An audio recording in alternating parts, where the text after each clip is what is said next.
Hello Fix fans, welcome back to the shed. Today we're actually going to be fixing something. I have here a Trilogy DS15. It has a bit of a problem and we need to sort it out. Today's not going to be a day of putting drone lenses on anything or trying to fit bearings where they shouldn't go. Today is going to be a day of actually fixing something. Now I got this particular blaster as part of a deal. Whether it was a good deal or not, I don't know. It came with some other blasters that were pretty ropey.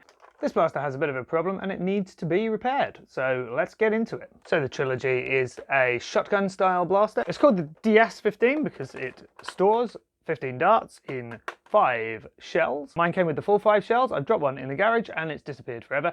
So I've only got 4 here. It fires 3 darts at a time, or however many you've got in there, via a smart AR system down here in the barrel. It seemed like a bit of a bargain. It's no sledge fire, but I've been looking forward to playing with it. But it seems to have a very common problem. Now, when you load a Trilogy, you put a dart in through this door at the top here, which opens up when you prime the blaster. And I immediately found out that when I got it, that if I prime the blaster, the door stays closed. There's no way of putting any shell in there unless you manually open it up. To manually open it up, prime halfway, pull it back, drop your shell in, then carry on. And then the shell will be ejected on the next prime.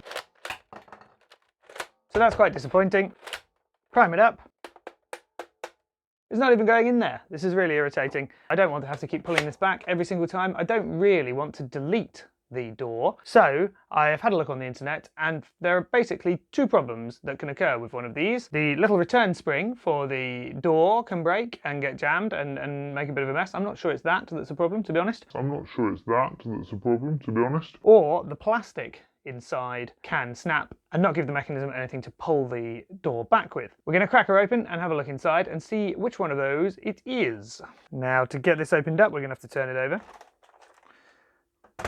And when we turn it over, we can see there are a bunch of screws in the blaster itself and 2 screws in the priming handle. And what we'll do is we'll whip all of those out and then see where we get to.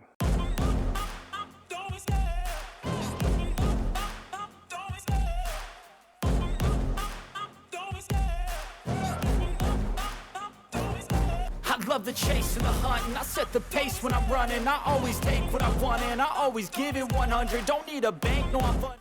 Okay, so we found this spring rattling around in the trigger guard. Let's have a look at the door mechanism itself. Where does it attach to? That's the question. On there. I think that's probably right. Let's put it back on there, see what happens. Doesn't really go on. Let's put it on and then prime it. Maybe that's what we need to do. Put that here. Difficulty I've got is trying to loop it around this little connector here. Being a spring, it of course wants to spring off. I'll hold it with my thumb for the moment and try and prime the blaster this way.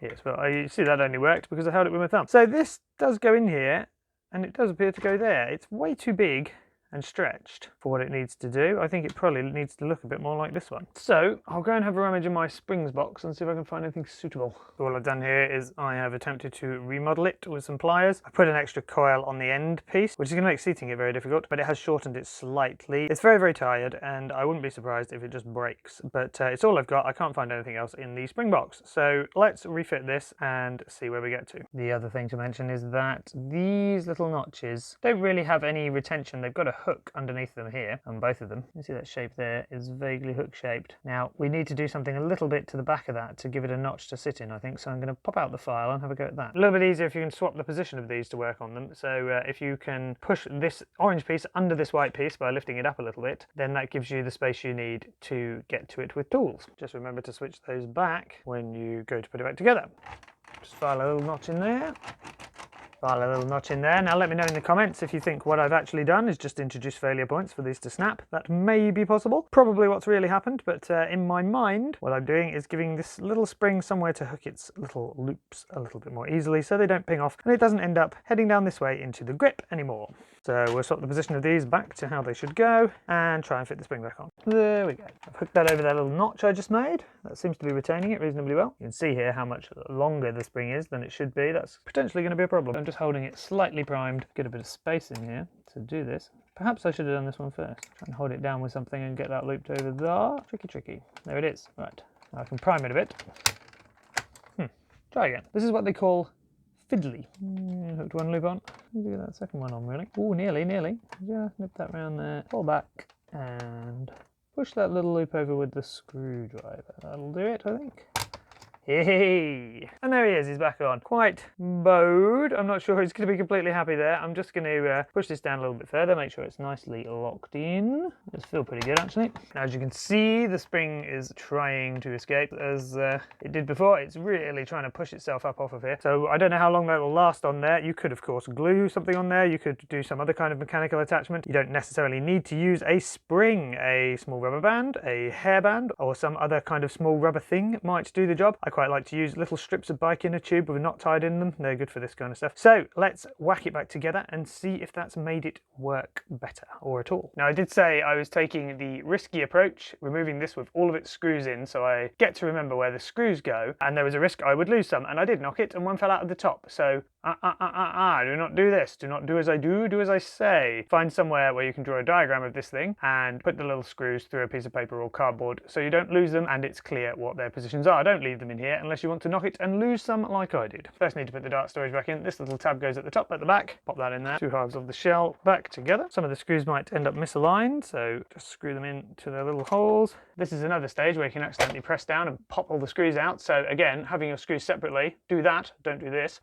There we go. You could hear that. This end clicked and a screw fired out of over here. It was this one and it's gone down there. Let's fish that out. Oh dear. You make videos telling people how to do things and you do it the wrong way. At least you can see by my example why you don't do this. Now, let's just put the grip cover back on. Do that very gently and then quickly screw it back together. Screwing back together is when a power tool is quite useful, but as I said, even on its lowest torque setting, I can't stop that. It's probably going to wreck plastic if you're not careful. So let's have a go, shall we? Oh yeah, I heard a crack then. The torquing out on this did not work for this one. It overstressed the plastic and cracked something very gently. So be careful when you're using these tools for reassembly. You really want to be backing off with one of these when you hear it change in pitch to sort of a when it sounds like it's doing hard work. Stop. It's really torquing the screw down then. It's not really closing the blaster anymore. So just be careful. And again, because I've left the screws in, I've lost another one. There should be one here. I think it's fallen out. Made its way underneath the blaster somewhere. Find that and put it back in a minute. Okay, that looks like all of them. Moment of truth.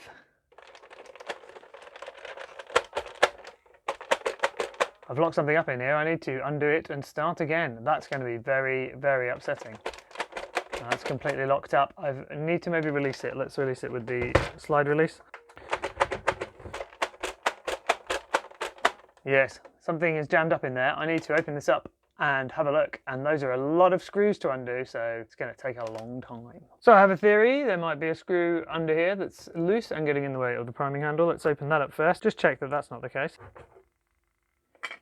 Aha, I think this might be the issue. Okay, let's try again. There we go. The door opens, it primes, the door closes, and it fires. I'll call that fixed. Okay, so the Trilogy is back together. The mechanism is working. The door is retracting with prime as it should. Every time so far. Only a matter of time, I wonder, until that little spring breaks again, but we'll see. So the blaster functions as it should. A quick demonstration.